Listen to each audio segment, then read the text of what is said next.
Okay so bird eye view series overview series में अब बारी है एसएम की। एसएम के पांचों चैप्टर्स का ओवरव्यू लेंगे इस वीडियो में, नहीं लेकिन एक एक करके। ठीक है, यहाँ पे चैप्टर 1 के ओवरव्यू की बात करने वाले हैं। 100% कवरेज नहीं होगा, लेकिन मोटा मोटा चैप्टर कवर हो जाएगा। बहुत कम लेंथ होने वाली है इस वीडियो की, पूरा देखना। ठीक है, let's start. Introduction to strategic management. क्यों पढ़ते हैं हम ये चीज़? Objectives of learning: identify strategic decisions that really reliance in today's businesses. Understand the limitations of strategic management के limitations क्या क्या है, and formulate strategic intent यानी कि vision, mission, goals and objectives। फिर से बोलो, vision, mission, goals and objectives किस चीज़ का पार्ट है? ये सारे किस चीज़ का पार्ट है? स्ट्रेटेजिक इंटेंट का। ठीक है, उसके बाद फॉर्मुलेट स्ट्रेटेजिक इंटेंट हो गया। उसके बाद एनालाइज स्ट्रेटेजिक लेवल्स। कौन कौन से levels? Corporate level, business level and functional level. And that also, उनके रूल्स क्या क्या होते हैं? Key quotes: the company without a strategy is willing to try anything. अगर तुम्हारे में कोई स्ट्रेटेजी नहीं है तो तुम कुछ भी करने का ट्राई कर रहे हो। ये किसने कहा है? माइकल पोर्टर साहब ने कहा है। Strategy is not the consequences of planning but opposite it's the starting point. यानी कि प्लानिंग करने के बाद जो मिलता है हमें वो स्ट्रेटेजी नहीं है, लेकिन प्लानिंग कैसे करें वो ही स्ट्रेटेजी है मेरे भाई। ठीक है, तो इट्स अ स्टार्टिंग पॉइंट। ये किसने कहा है? हेनरी फोर्ड साहब ने। की कंसेप्ट कौन कौन से? Strategic management definition: a process that integrates planning, execution and evaluation to achieve firm's objectives. Purpose क्या क्या है स्ट्रेटेजिक मैनेजमेंट का? तो enables firms to outperform competitors and adapt changes in the environment।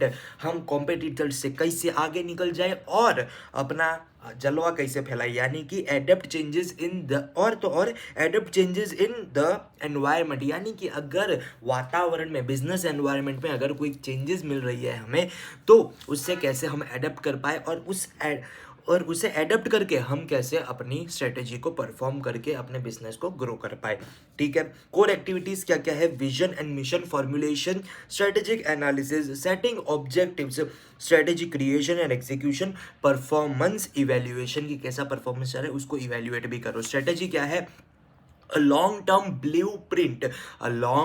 blueprint guiding companies' goals, actions and responses to external forces। A long-term blueprint है। blueprint में क्या होता है? एक चार्ट जैसा होता है। ठीक है, कि कैसे किस तरीके से हमें उसका बेसिक मॉडल्स वगैरह दिए होते हैं और कंपनी को गाइड करते हैं कि भाई तुम्हारा गोल ये है, तुम्हारा ऑब्जेक्टिव ये है, तो तुम ऐसा करो ऐसा करो। ज्ञान मिलता है। ठीक है, स्ट्रेटेजी क्या है? ज्ञान मिलने की मशीन है कि अच्छा तुम्हारा ये गोल है, ऐसा करो हो जाएगा, ऐसा करो हो जाएगा। ठीक है, और तो और ऐसा करने के चक्कर में अगर कुछ एक्सटर्नल कॉन्सिक्वेंसेज में गड़बड़ हुई तो उसे कैसे डील करेंगे वो भी कौन बताएगा? स्ट्रेटेजी बताएगा। ठीक है, combines proactive plans and reactive responses to adapt market dynamics. Proactive तो रहने का अपने को, लेकिन अगर कुछ गड़बड़ हुई तो रिएक्टिव भी होना पड़ता है।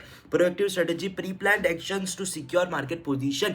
पहले से ही तैयारी करनी शुरू कर दी तो अपना क्या सिक्योर हो जाए? Market position. Reactive strategy: adaptive responses to unexpected changes. अगर मेरे कॉम्पिटिटर ने कुछ अच्छी सी स्ट्रेटेजी लगा दी और मेरी यहाँ पे लग रही है तो मैं क्या करूंगा? फटाफट रिएक्ट करूंगा रिएक्टिव स्ट्रेटेजी से।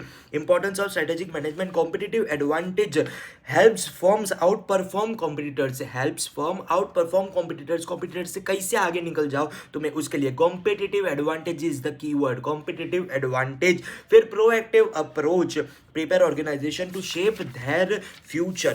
Decision framework guides critical decisions on markets, products and investment। अगर मेरे को ऐसा लग रहा है कि कौन सा डिसीजन देवा तो क्या करेगा? स्ट्रेटेजी हेल्प करेगा क्या करने में? डिसीजन लेने में। Guides for decision making, sustainability, enhance business longevity and fosters adaptability. यानी कि अगर स्ट्रेटेजी फॉलो करोगे तो तुम लंबा चलोगे। क्या? Longevity of the business, sustainability.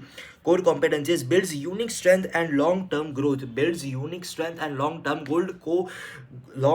growth। ठीक है। कोर कॉम्पिटेंसीज क्या क्या है? सबसे पहले competitive advantage, proactive approach, helps in decision making, sustainability, core competencies. अब लिमिटेशंस की बारी है। हाँ तक तो हमने बोल बच्चन कर लिया कि भाई स्ट्रेटेजी ऐसी स्ट्रेटेजी ऐसी, लेकिन उसमें लिमिटेशंस भी है। क्या क्या लिमिटेशंस है? क्वेश्चन इंपॉर्टेंट है। Environmental complexity, dynamic external factors can render strategies ineffective. अगर एनवायरमेंट ही मेरा भद्दा निकला तो कितनी भी अच्छी स्ट्रेटेजी बना लूं लेकिन मैं सक्सेसफुल नहीं हो पाऊंगा, क्योंकि एनवायरमेंट ही भद्दा है। ठीक है, तो ये environmental complexity, time and cost, बहुत टाइम लगता है स्ट्रेटेजी बनाने में और कॉस्टली भी है स्ट्रेटेजी बनाना, एक्सपर्ट्स को हायर करना पड़ता है इसलिए। और अनसर्टेन कॉम्पिटिटर रिस्पॉन्स, अगर मैं ऐसा सोच समझ के इतना बढ़िया स्ट्रेटेजी बना दिया लेकिन कॉम्पिटिटर मेरे से भी चालाक निकला, उसने एकदम अच्छे से रिप्लाई कर दिया, उसने अच्छे से उसको रिस्पॉन्ड कर दिया, तो भाई मेरी वो स्ट्रेटेजी तो बात टल गई ना, है। ठीक है, अब तो ये क्या क्या थी limitations of strategy? Environmental complexity, timely time taking process, costly और uncertainty of the competitors responses. Strategic intent क्या क्या है? पहले ही बोला, स्ट्रेटेजिक इंटेंट में क्या क्या था? Vision, mission, goals and objectives. Vision, mission, goals, objective किस में आता है? स्ट्रेटेजिक इंटेंट में आता है। विजन क्या होता है? Aspirational future of the organisation, मेरे को क्या बनना चाहता हूँ, मेरा विजन क्या है, वो विजन नक्की करेगा। Mission, companies purpose and business scope, मैं क्या हूँ, किस चीज में काम करता हूँ और मेरा पर्पस क्या है जिंदगी में। ठीक है, वो क्या बोलेगा, मेरा मिशन क्या है, मेरा पर्पस क्या है, और मेरा विजन यानी कि मैं क्या बनना चाहता हूँ फ्यूचर में, मैं क्या फैसिनेट करता रहता हूँ, वो विजन है। और मिशन क्या है, मेरा गोल क्या है, मेरा पर्पस क्या है। Goals and objectives, major targets that guides actions. जो गोल होते हैं ना वो लॉन्ग टर्म होते हैं, ऑब्जेक्टिव जो होते हैं ना वो शॉर्ट टर्म होते हैं और एकदम मेजरेबल होते हैं। वैल्यूज, वैल्यूज बहुत ज्यादा इंपॉर्टेंट है इसमें। स्ट्रेटेजिक इंटेंट में vision, mission, goals, objectives and values भी आता है।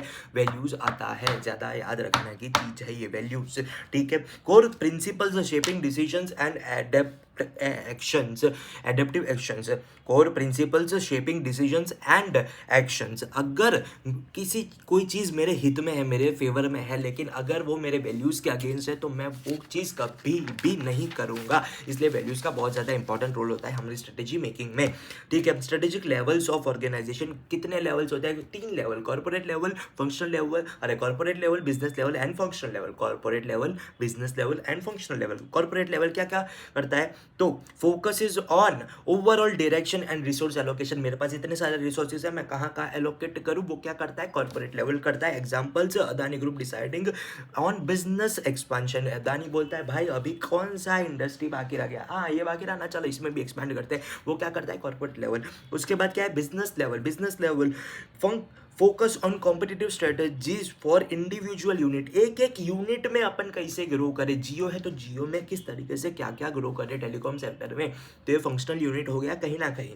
ठीक है, रिलायंस एट द टॉप, वो क्या हो गया? वो कॉर्पोरेट लेवल कि भाई अपने रिलायंस जियो में कितना पैसा लगाना है, रिलायंस टेलीकॉम सेक्टर में कितना, मतलब जियो हो गया, फिर उसके अलावा कितने ऑयल्स में कितना पैसा लगाना है अपने को, और जो कपड़े वगैरह में है रिलायंस स्मार्ट, रिलायंस डिजिटल वगैरह वगैरह में कितना पैसा एलोकेट करता है कौन सी चीज़ में, वो क्या? कॉर्पोरेट। और उसके बाद जिसमें पैसा मिला उसके बाद उस पर्टिकुलर यूनिट को कैसे आउट परफॉर्म करना है, वो कौन सा लेवल नक्की करता है? Functional level. ठीक है, अरे sorry, business level. Business level, functional level तो उसमें भी छोटे छोटे कि भाई एचआर में कैसे, मार्केटिंग में कैसे, वैसे सब। फंक्शनल लेवल में एचआर, मार्केटिंग वगैरह वगैरह। एंड बिजनेस लेवल में जो पर्टिकुलर यूनिट में हमें पैसा मिला उसको कैसे आउट परफॉर्म करें एज अ होल यूनिट। ठीक है, बिजनेस यूनिट को, इंडिविजुअल यूनिट को कैसे ग्रो करना है, वो कौन नक्की करता है? बिजनेस लेवल नक्की करता है। और फंक्शनल लेवल क्या क्या करता है? Operational efficiency with in the department, कि अपन कैसे बेस्ट बने मार्केटिंग में, कैसे बेस्ट बने एचआर, अच्छे एम्प्लॉयज हायर करने में, टेक्नोलॉजिया में कैसे बेस्ट बने, वो सब कौन नक्की करता है? वो नक्की करता है अपना फंक्शनल लेवल। ठीक है, की relationships, corporate sets the vision, business levels execute the strategies and functional level ensures the implementation. क्या कॉर्पोरेट लेवल बताता है मेरे को ये उखाड़ना है, इस तरीके से उखाड़ेंगे, वो स्ट्रेटेजी बना के दे देगा। क्या? फंक्शनल लेवल, अरे बिजनेस लेवल को, बिजनेस लेवल क्या करेगा? उस स्ट्रेटेजी को ऐसा नक्की करके वो बोलेगा चलो भाई एग्जीक्यूट कर दो, एग्जीक्यूट कर देगा। और जो फंक्शनल लेवल्स होंगे वो इंश्योर करेंगे कि वो जो स्ट्रेटेजी हमें दी गई है बड़े साहब ने, उसे क्या करे? इंप्लीमेंट करे। और इवेल्युएट भी वही लोग करते हैं। इवेल्युएशन तो कहीं ना कहीं सारे लेवल्स पे लगता है, वो अभी यहाँ पे की बात नहीं है। समरी 2 लाइन की है। Strategic management integrates planning and execution to address challenges and seize opportunities. और उसके बाद क्या है, organisations with strong strategies are better position to adapt compete and thrive.